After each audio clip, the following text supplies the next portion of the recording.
Alamin ang latest weather update ngayon dito sa Sir Aris Official Weather News Today. Monsoon o habagat sa may kanlurang bahagi ng Southern Luzon, Visayas at Mindanao.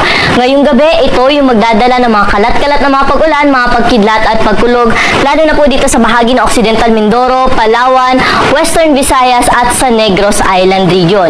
Samantalang dito naman sa atin sa Metro Manila, pati na rin sa ibang bahagi pa ng ating kapuluan, ngayong hapon hanggang mamayang gabi at kahit madaling araw ay posible ho tayo makaranas ng mga panandaliang buhos ng pag-ulan dala ng localized thunderstorm. Samantala, may minomonitor ho tayong bagyo sa labas sa ating area of responsibility. Ito ay si Severe Tropical Storm na may international name na Shanshan. Kung makikita natin dito sa ating satellite imagery, ay malayo ho ito sa ating Philippine landmass, kaya wala itong direct na epekto sa anumang bahagi ng ating bansa. Mabagal din ang pagkilos nito sa kasalukuyan at nananatiling mababa ang tsansa na ito ay pumasok sa ating area of responsibility.